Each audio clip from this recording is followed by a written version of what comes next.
Avis du Gouvernement. Ah pardon, non, non, excusez-moi, il y a l'amendement suivant de Madame Conway-Mouret. Oui, merci Monsieur le Président, Madame la Ministre, Monsieur le rapporteur. Vous l'avez dit, par une interprétation exagérément restrictive de l'article 226.2 du Code pénal, la Cour de cassation a jugé le 16 mars 2016 que si est interdit, par exemple, l'enregistrement de photos sans le consentement de la personne concernée, il n'en va pas de même de leur diffusion.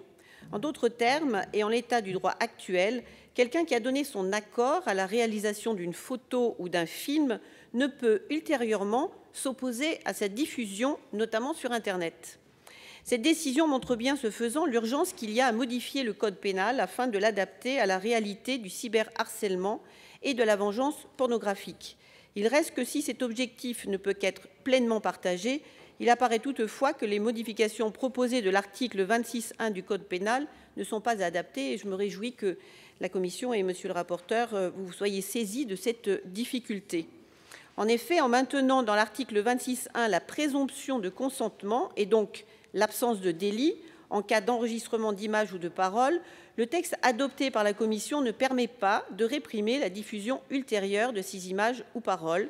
La lutte contre le cyberharcèlement suppose, on le voit bien, que la diffusion d'une image ou d'un film soit interdite alors même que l'enregistrement initial aurait été fait avec le consentement de la personne concernée. On peut en effet être d'accord avec la réalisation d'un film ou d'une image sans pour autant être d'accord avec sa diffusion ultérieure. C'est l'objet de l'amendement qui vous est proposé.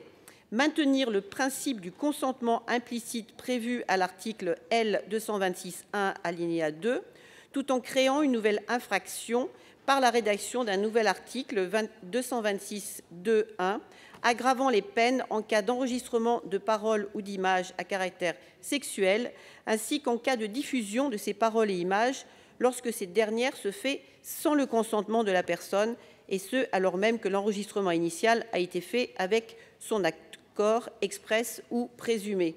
J'ajoute enfin que cet amendement prévoit que le délit est également constitué lorsque l'enregistrement initial est un autoportrait, pratique répandue plus connue sous le nom de selfie.